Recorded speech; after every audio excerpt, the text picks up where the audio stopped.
Bienvenidas a un espacio creado para cuidar de ti, reflexionar y crecer juntas. En este podcast encontrarás conversaciones con profesionales de distintas áreas, que compartirán herramientas, prácticas y consejos para ayudarte a sacar tu mejor versión, tanto física como mental. Aquí no solo aprenderás, sino que también encontrarás inspiración para seguir avanzando hacia una vida más equilibrada y plena, para ser más tú que nunca. Hola a todos, muchísimas gracias por darle al play un día más. Estamos aquí en Casa Berrinche, un sitio icónico en Sevilla, está en el barrio de Triana y la verdad que tiene una historia bastante peculiar. Casa Berrinche se construyó en el siglo XVIII aproximadamente y fue destruido en 1926. Y cuenta que aquí la gente pues, más folclore, más famosa de la época, venían a lo que era la Casa Berrinche, que por supuesto no tenía ese nombre. Cuando ya retoman en este sitio tan bonito que lo quieren es aunar la tradición y lo moderno, le ponen este nombre porque dicen que el tabernero del sitio anterior tenía muy malas pulgas. De hecho, una anécdota muy famosa que cuentan aquí de él es que tenía tan malas pulgas que una vez salió un cliente del bar a orinar en la calle y le pegó un tiro. O sea, sin era así, madre mía. Hacían los berrinches que se comía. Y de ahí el nombre de Casa Berrinche. Y la verdad que a mí es un restaurante que me encanta porque la oferta gastronómica tiene mucha verdura y a mí siempre cuando voy a buscar los bares, pues cuando veo con bares que tienen verdura me encanta y aquí tienen una alcachofa que me encanta, un puerro que también, por supuesto también tienen carnes y pescado, pero yo voy buscando pues esa parte de verdura. Y también los brunch que pone también están muy ricos. ¿Tú lo conocías, Lourdes? Yo no había estado nunca, pero la verdad que me parece espectacular, en un sitio precioso y es que es súper agradable, la verdad. Y además las puertas del barrio de Triana. Precioso. Y bueno, yo estoy aquí con Lourdes Quintanilla, que ya hemos grabado con ella y bueno, la verdad que me encantó entrevistarle y le dije, Lourdes, por favor, vuelva a venir, quiero volver a hablar contigo. En el podcast hablamos de autoexigencia y perfeccionismo, que es la entrevista número 3, el podcast número 4, y vamos a hablar de estrés y ansiedad. Pero primero, Lourdes, cuéntanos quién eres, a qué te dedicas, quien no haya escuchado ese primer podcast y no te conozca. Cuéntanos quién eres, por favor. Bueno, encantada de estar aquí, lo primero, igual que la última vez, encantada de estar de vuelta. Yo soy Lourdes Quintanilla, soy psicóloga general sanitaria, también psicóloga perinatal, soy actualmente ya formándome en trauma también. Tengo una consulta en Sevilla ubicada en La Guaira, que se llama Nobu Psicología, donde trabajamos 9 colaboradoras psicólogas, cada una especialista en temas distintos. Y nada, justo la ansiedad es uno de mis temas estrellas. Pues de eso vamos a hablar y me gustaría empezar que diferenciaras lo que es estrés y ansiedad. ¿Cómo diferenciamos esos dos términos? Vale, me gustaría hablar un poco de, bueno, cuáles son las similitudes y las diferencias que encontramos, ¿no? Porque hay muchas veces que podemos llegar a confundirlo. Entonces, en cuanto a qué cosas pueden llegar a confundirnos porque son bastante similares, en primer lugar estaría que ambas, obviamente, inciden directamente en la calidad de vida que tenemos, o sea, el estrés, tanto el estrés como la ansiedad. Ambas activan nuestro sistema nervioso, nos ponen como en alerta, ¿vale? Generándonos síntomas físicos, por ejemplo, taquicardia, estar como muy acelerados y tal. Ambas aparecen porque tenemos la sensación de que hay algo a nuestro alrededor que es amenazante y, por supuesto, una cosa súper importante es que ambas tienen una solución, son un problema que tienen solución. Y después, como diferencia principal, en cuanto a esta sensación amenazante, en el caso del estrés, muchas veces es por algo muy concreto, por ejemplo, tenemos un pico de estrés en el trabajo y de repente pues nos activamos. O de repente tenemos que tener una conversación con alguien que nos estresa más de la cuenta. Son cosas reales que ocurren a nuestro alrededor que nos activan y aparece el estrés. Sin embargo, la ansiedad, que es la gran diferencia, es como más persistente en el tiempo y es como más difusa. No siempre aparece por un tema en concreto. De hecho, hay muchas personas que en consulta vienen y te cuentan que a lo mejor ha aparecido o han sufrido un ataque de ansiedad en un momento en el que aparentemente no estaba ocurriendo nada a su alrededor o estaban muy tranquilos. Vale. Yo recuerdo siempre una amiga que me decía, yo tengo ansiedad, me monto en los aviones y tengo una ansiedad tremenda, pero el ataque de pánico me da cuando el avión ha aterrizado. Fíjate, o sea, ya es cuando el peligro ha desaparecido, supuestamente. Porque ataque de pánico y ataque de ansiedad es lo mismo. No, no es lo mismo. Hay mucha diferencia entre la sintomatología que aparece, el tiempo que dura esa sintomatología. Un ataque de pánico dura 20 minutos, tienes una sensación tremenda de que te vas a morir, aparecen muchísimas sintomatologías de repente, pero desaparece. El ataque de ansiedad muchas veces dura más tiempo. Vale. Y cuando estuvimos hablando en el podcast de perfeccionismo y de autoexigencia, dijiste que había puntos positivos en la autoexigencia y el perfeccionismo. Sí. ¿En el estrés y la ansiedad también hay aspectos positivos? Sí, o sea, está como muy castigado esto de tener también estrés y ansiedad, pero realmente sí que hay una parte bastante positiva. De hecho, hablando, por ejemplo, del estrés, seguramente te sientas muy identificada con el típico día que te levantas que tienes una cosa que hacer y tardas muchísimo en hacerla, ¿no? O sea, tienes solo una tarea pendiente y pasan las horas y no te pones con ella, ¿no? El estrés al final, el tener un mínimo de estrés nos ayuda a estar focalizados y motivados en hacer lo que tenemos que hacer, ¿no? Por ejemplo, cuando se acerca la época de exámenes, seguramente estamos mucho más concentrados que ponerme a estudiar nada más empezar el curso.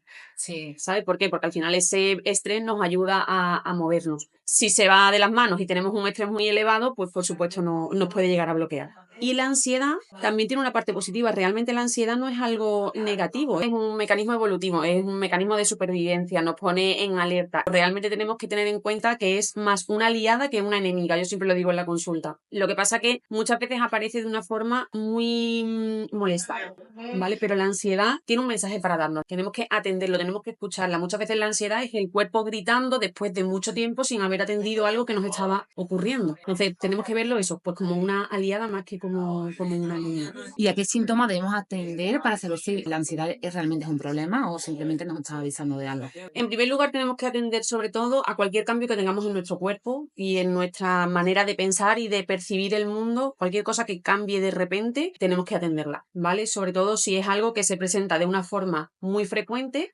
muy intensa y durante mucho tiempo, ¿vale? Porque sí que es verdad que tener un síntoma de forma aislada, pues no tiene por qué significar que yo tengo ansiedad. Pero sí que es cierto que si es algo que se repite ante ciertas situaciones que son más o menos parecidas, pues tenemos que atender a ello. Los síntomas principales se dividen en 4 grandes grupos. Y después hay otros que seguramente te interesen mucho porque además lo he visto también en varios podcasts y también me gustaría hablar de ello. Genial. En primer lugar, tenemos los síntomas cognitivos, ¿vale? Los síntomas cognitivos son lo que está en nuestra cabeza, la manera que tenemos de dirigirnos a nosotros mismos. Cuando tenemos ansiedad, percibimos el mundo o ciertas situaciones como muy amenazantes. Entonces tenemos pensamientos catastróficos, por ejemplo, ¿y si me quedo en blanco en esta entrevista? ¿O y si de repente me da un ataque de pánico mientras conduzco? ¿O y si tengo una pelea muy gorda por decir lo que pienso con alguien, ¿no? Son todos estos pensamientos que nos aparecen en ciertas situaciones, pues limitando un poco lo que podemos hacer. Después están los síntomas conductuales, que es qué hago yo cuando tengo esa ansiedad, cuando la ansiedad aparece. Fumo en exceso, bebo en exceso, me encierro en mi casa, dejo de ir al trabajo o trabajo en exceso para distraerme. Vale, todas las cosas que yo haga que no hago en mi vida normal, tanto de más como de menos, pues también pueden ser síntomas de ansiedad.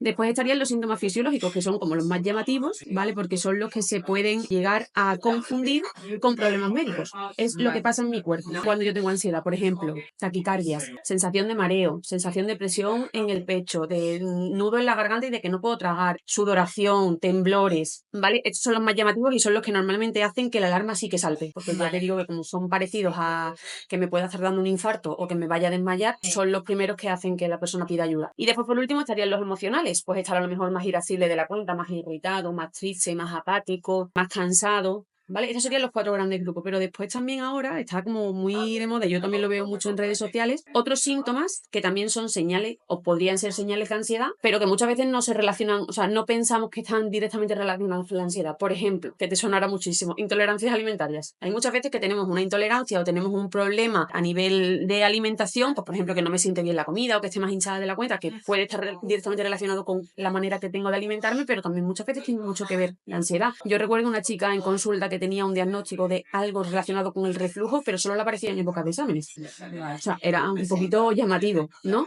Y después otros síntomas, por ejemplo, cambios en el patrón de sueño, cambios en el apetito que yo tengo, de más o de menos, pérdida de cabello, problemas de acné, problemas estomacales, como te decía, temas musculares, también tengo que entender estas señales. O sea, ya te digo, cualquier cambio que yo vea en mi cuerpo, tengo que darle un espacio, tengo que escucharlo para ver qué es lo que está pasando, analizar cuál es la situación en la que estoy y a partir de ahí, pues ver si tiene que ver con un problema de ansiedad o es otra cosa. Pero quizá muchas veces es complicado porque, por ejemplo, imagínate, empezamos a ver que tenemos más acné de la cuenta o la hinchazón o reflujo. Pues a lo mejor acudimos primero a un médico digestivo o un Y es lo ginecólogo. suyo, ¿eh?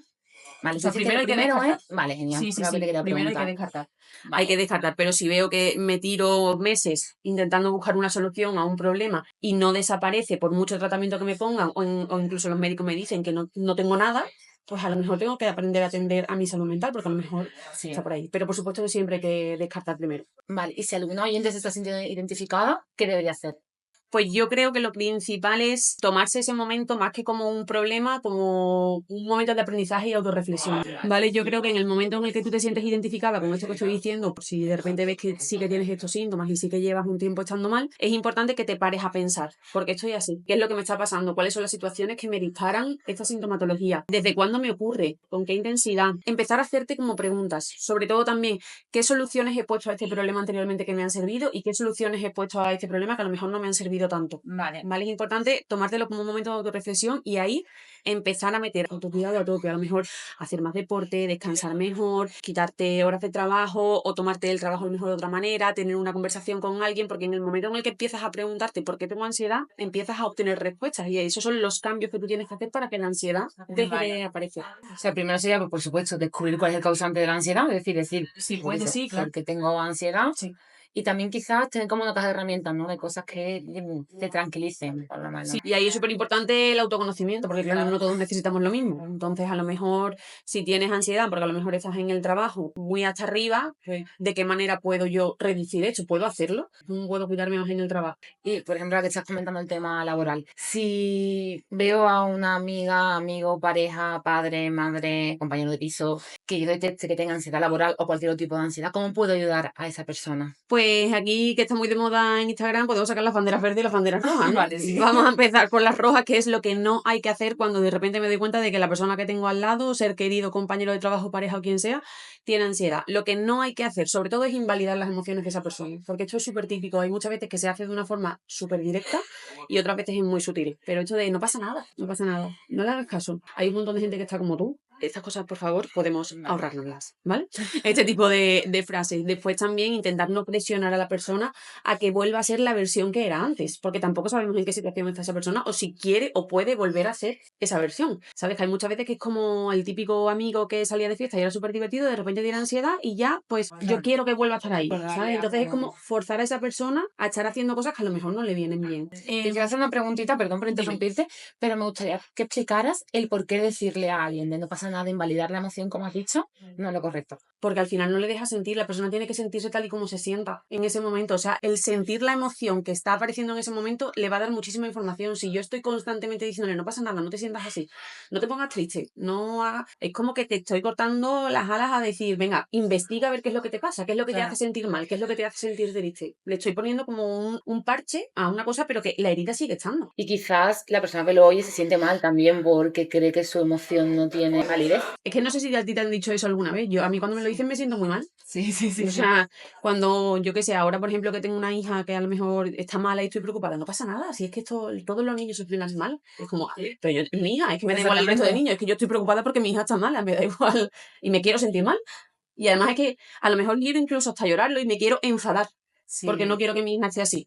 Pero necesito sentirlo y expresarlo y lo estoy hablando contigo porque te estoy expresando cómo me siento y lo que me estás diciendo es, no pasa nada. Sí, muchas veces lo que necesitamos quizás es desahogarnos, ¿no? Más que aliarnos razones y la situación. Claro, y ahí podemos enlazar con lo que sí que debemos hacer, pues escuchar sin juzgar. ¿Cómo te sientes? ¿Hay algo que pueda hacer por ti? Es que es muy distinto esto a el no pasa nada, no te sientas así, ¿vale? ¿Qué otras cosas podemos hacer por ese amigo? Pues yo me acuerdo mucho de las personas que a lo mejor han perdido a alguien. No tenemos que buscar la frase, o sea, si alguien lo está pasando mal por este motivo, no tenemos que buscar la frase ideal, o sea, cuando alguien tiene ansiedad, cuando alguien pasa por un mal momento, no existe la frase ideal que yo pueda decirte que te vaya a resolver el problema. Hay problemas que no tienen solución, o sea, simplemente estar. Yo, a lo mejor lo que la otra persona necesita es simplemente que yo esté escuchándole, ¿sabes? Entonces, no intentar buscar la frase perfecta, porque esa frase no existe.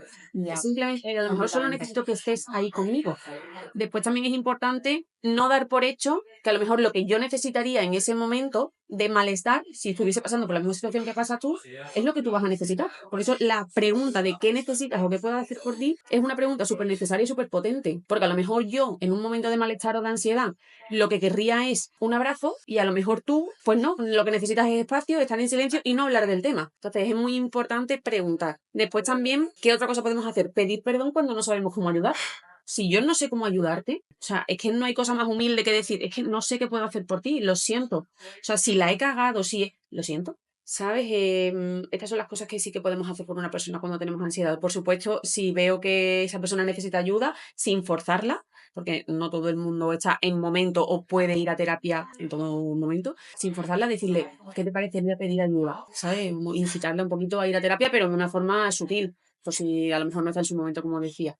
Y también creo, te pregunto, ¿vale? Que si alguien, por ejemplo, tiene ansiedad por el trabajo, algo que no le conviene es que le diga, Ale, trabajas demasiado, ¿no? Claro, porque en realidad va a hacer que se sienta culpable. Es que en vez de juzgar o dar por hecho algo, como te decía, preguntar, no sé, ¿hay algo que pueda hacer por ti? ¿Puedo ayudarte a cambiar? ¿Necesitas que busquemos una solución juntos? Apoyar, estar, lo que tú has dicho, ¿Estar? estar. Es que simplemente estando Sí. es lo más... Y eso, preguntar qué necesitas. Para mí eso es lo más importante y lo más potente. Porque ahí vas a obtener la respuesta de qué es lo que puedo hacer por ti. Exactamente, sí, es muy importante. También te quería preguntar, dentro de toda la oferta que encontramos de psicólogos, ¿cómo encontrar un psicólogo especialista en este tema? Porque es verdad que yo creo que de estrés y ansiedad es de lo que más se habla en redes sociales. Entonces, ¿qué tips nos puedes dar para encontrar a alguien que nos pueda ayudar en esto? Vale, sí que es cierto que es verdad que en redes sociales ahora mismo hay muchísima oferta, ¿vale? Yo los consejos que daría es, en primer lugar, no dejarte llevar por el número de seguidores que tenga la persona, porque mayor número de seguidores no quiere decir que sea mejor profesional. De hecho, yo conozco profesionales que ni se mueven en redes sociales y que son unos cracks, y personas que a lo mejor tienen muy pocos seguidores y también son bastante buenos. Entonces, no dejarte guiar por eso. Después también, la siguiente manera, que también es muy típica de buscar psicólogo, es por recomendación de un amigo. Hay que tener en cuenta que aquí juega un papel muy importante las expectativas que tú tengas, porque si un amigo te dice, buah, yo tengo una psicóloga que es buenísima, y tienes que ir a esa, tienes que tener en cuenta que a lo mejor lo que te pasa a ti no es lo que le pasa a tu amigo. Entonces la psicóloga puede ser experta en lo que le está pasando a tu amigo, pero no es lo que te pasa a ti. Sí. Es importante. O también, aun siendo experta en lo que te pasa a ti y a tu amigo, puede que tú no tengas el feeling con esa persona que tiene tu amiga, ¿sabes? Entonces yo lo que recomiendo es hacer como un estudio de mercado. Vale. Preguntarte a ti misma qué es lo que tú quieres hacer, porque hay muchas veces que te tienes que preguntar, yo quiero hacer terapia online, por ejemplo, o presencial. Si es presencial, quiero que esté cerca de mi casa, qué disponibilidad de horario tengo, cómo me gustaría o cómo espero que sea el sitio al que voy a ir. Porque a mí me decía una chica en la consulta, juez, que llegué y me parecía como todo muy médico, es verdad, a mí me gusta eso, pero sí que es cierto que hay psicólogas que a lo mejor te descalzan al llegar y te ponen una velita y unas cosas que está muy bien, pero por ejemplo no es lo que yo hago en consulta. Hay personas que a lo mejor están en un sofá, yo estoy con una mesa por medio, ¿sabes? O sea, tienes que preguntar también qué es lo que tú esperas a la hora de buscar un psicólogo, qué es lo que tú esperas encontrar. Entonces, todo esto son cosas que tenemos que tener en cuenta. Y después también tener en cuenta que la ansiedad es lo que tú dices, es un problema del que habla muchísima gente. Pero si tú anteriormente, en el momento de reflexión, has llegado al motivo que a ti te hace tener ansiedad, realmente no vayas a un psicólogo que sea experto en ansiedad, ve a un psicólogo que sea experto en el motivo que a ti te hace tener ansiedad. ¿Vale? Porque al final la ansiedad en muchas ocasiones, la sintomatología de la ansiedad es la puntita del iceberg, pero debajo a lo mejor hay trauma, o a lo mejor hay un trastorno obsesivo compulsivo, o a lo mejor hay una búsqueda de embarazo que no llega, o a lo mejor hay un problema de familia. Entonces, si tú sabes cuál es el problema que te hace tener ansiedad, ve a un psicólogo que sea psicólogo perinatal o psicóloga perinatal, que sea psicólogo o psicóloga experta en trauma, o experta en TOC, o experta en duelo, ¿vale? Tienes que buscar al psicólogo experto. Si no lo sabes, bueno, pues no pasa nada. A mí muchas veces me han llegado personas que tenían ansiedad y en medio de la terapia nos hemos dado cuenta de que era un trauma y como yo pues, no estaba especializada en eso, se ha derivado el caso. Vale. ¿Sabes? Pero buscar un psicólogo experto en lo tuyo, en lo que te ocurra. También te quiero preguntar cuándo ir al psicólogo, es decir, cuándo se debe dar el paso para ir. Pues esto es lo que decía antes de no presionar a la persona, porque tú tienes que sentir en primer lugar que es tu momento y que tú estás preparada para hablar. O sea, que tú estás preparada para lanzarte a indagar, a ver qué es lo que te pasa. Y después a nivel de sintomatología, en el mínimo, o sea, cuanto antes mejor. Ahí, Sí. si estás preparada, cuanto antes mejor. Porque sí que es cierto que después se hace bola, los problemas se agravan. Y después es cierto que es más complicado, no es lo mismo, obviamente, que te venga una persona a consulta que te diga, mira, llevo 6 meses encontrándome mal, que tú dices, vale, podemos solucionarlo rápidamente, bueno, rápidamente, Sí. pero que hay solución, que una persona que te diga, llevo 10 años con ansiedad, ¿sabes? Porque esa persona ha normalizado muchísimas cosas, entonces a la hora de contarte qué es lo que le pasa, habrá cosas que ni siquiera tenga en cuenta porque ya lo ha normalizado, o sea, lo ve como algo de su vida, de su esencia, suyo. Claro. ¿Sabes? Si es algo que te está ocurriendo recientemente, lo ves como raro, te llama la atención y te lo quieres quitar del medio. Entonces, cuanto antes mejor, pero sobre todo sentir que es tu momento. Y también un poco por casi que cerrar, ¿no? Para aquellas personas que tienen ansiedad, porque creo que hemos profundizado mucho, no hemos profundizado mucho en todo, pero hemos profundizado sobre todo en cómo ayudar a la otra persona. Y creo que hemos pasado por encima de esas herramientas quizás propias. Si yo soy la que sufro ansiedad, yo les recomendaría pues, que se empiece a preparar para ir a un psicólogo, porque creo que de verdad es quien te puede dar esas herramientas que quizás tienen la caja de herramientas, pero no eres consciente de cómo utilizarlas, ni sabes cómo utilizarlas. Entonces, que un profesional te indique cómo utilizarla. Pero ¿cuáles son los primeros pasos que tú has dicho al autoconocimiento, ¿no? Al conocernos a nosotras mismas? Si por tema económico no se puede ir al psicólogo, o por si no tiene tiempo, imagínate que es un estrés laboral y dices que en tu tiempo, en el día, que ese sería el primer síntoma, te hace falta ir al psicólogo. Sí, sí, la verdad. Claro. Pero, ¿qué cosas se podrían empezar a hacer en casa? Vale, pues aquí si quieres lanzamos algún reto. Sí, por favor, porque aquí, como tú sabes que ya tú aquí eres una experta, a mí me gusta acabar con un reto, entonces sí, me gustaría que lanzáramos un reto para que empezaran a trabajar las personas que tienen ansiedad. Yo en este reto incluiría esto de intentar averiguar sobre todo qué es lo que a mí me causa ansiedad, ¿vale? Porque seguramente cuando des el paso de empezar un proceso terapéutico, si ya sabes qué es lo que te causa ansiedad y buscas a un experto en ese tema, vas a ir mucho más directa a la solución que si vas sin saber muy bien. Entonces, ¿qué es lo que puedes hacer? Empezar todos los días dedicándote un momento para ti, para hacer, por ejemplo, un escáner corporal. Revisarte desde la punta del pelo de aquí arriba hasta la punta del pie y ver cómo me siento. Cómo me siento en cada parte de mi cuerpo. ¿Qué partes tengo tensas? ¿Dónde me siento? Si me siento presión o me siento la ansiedad, ¿dónde está? ¿Con qué situaciones me conecta esa sensación? Por ejemplo, si yo tengo presión en el pecho, ¿a qué me recuerda? ¿En qué otras situaciones de mi vida yo me he sentido así? ¿Vale? Para ver también cuáles son los motivos que me hacen estar así. Pero ¿cómo se hace ese escáner corporal? Pues tú puedes estar en cualquier lado, no necesitas meditar, es que aquí podrías estar haciéndolo, o sea, tú puedes estar hablando conmigo y puedes estar pensando en tu cuerpo y diciendo, vale, pues mira, los hombros los tengo un poquito tensos, pues a lo mejor me relajo un poquito, ¿no? La espalda, yo ahora mismo me la estaba notando, pues me apoyo bien en la silla. Las piernas, que normalmente también se acumula mucha tensión, pues a lo mejor me quito el cruzamiento de piernas y simplemente me relajo. Entonces es como voy haciendo un escáner y voy detectando dónde está la tensión en mi cuerpo y a qué otras situaciones me recuerda esa tensión para ver cómo me he sentido así. ¿Vale? Y después también hacer como un resumencillo de qué situaciones en mi día a día son las que a lo mejor me han puesto más tensas. Vale. Después de un tiempo vas a darte cuenta de que esas situaciones, yo siempre lo digo, son sota, caballo y rey. O sea, si yo tengo un problema de ansiedad por algo del trabajo, voy a darme cuenta de que siempre que me ocurra, me va a ocurrir en el trabajo. Si yo tengo un problema de ansiedad relacionado, por ejemplo, a nivel social, pues a lo mejor cuando tenga una quedada con mis amigas o tenga que ir a una fiesta o vaya a un sitio en el que no conozca a la gente, me voy a sentir así. Entonces, es no solo ver qué ocurre en tu cuerpo, sino cuándo ocurre. Vale, pues la verdad que me gusta mucho el reto, pero ya sabes que siempre terminamos con el reto, pero tengo una pregunta más porque has mencionado la meditación, ¿vale? ¿Qué opinas de mindfulness, que ahora está tan de moda y parece que un poco que es la solución de todo? ¿De verdad es la solución de todo? ¿No? Cuéntame tu opinión. No es la solución de todo. O sea, a mí me gusta, ¿eh? Me gusta mucho el mindfulness, creo que es una herramienta súper potente, pero creo que no es una herramienta válida para todo el mundo. Yo, por ejemplo, en consulta acompaño a muchas personas con trastorno obsesivo-compulsivo y no para todas las personas, por ejemplo, con trastorno obsesivo-compulsivo es lo mejor, el meditar. De hecho, puede ser una compulsión, que es como una conducta de seguridad que puede agravar el problema. Yo creo que es una herramienta muy potente, pero también es importante que tengamos en cuenta que tiene limitaciones. O sea, eso de vivir el momento presente todo el día es algo completamente imposible. O sea, yo es algo que puedo practicar en ciertos momentos del día para bajar el nivel de ansiedad que tengo, estupendo, pero vivir con los 5 sentidos en todo momento es prácticamente imposible. Entonces, me gusta, pero creo que tiene limitaciones y creo que no es para todo el mundo. Vale. Me gusta tu opinión porque eso, además quería saber la opinión de una experta porque muchas veces en redes sociales, que es verdad que son pequeños mensajes que nos lanzan, pero parece que el mindfulness es la solución de todo. Tienes estrés, ansiedad, mindfulness. Sí, todo. No, de hecho puede ser una conducta de evitación bastante importante en una persona con TOC. Hay que tener mucho cuidado. Pues Lourdes, de verdad, muchísimas gracias por sacar un hueco para venir, que sé que tienes la agenda siempre a tope, además ahora mismo que vas a ser mamá dentro de muy poquito. En nada. Creo que va a ser la última entrevista que vamos a hacer antes de ya la última entrevista y la última todo, vamos, que vaya a hacer ya. Sí, me siento muy afortunada de hablar contigo antes de que des a luz. Y nada, de verdad, muchísimas gracias por venir. Gracias a ti por invitarme. Encantada.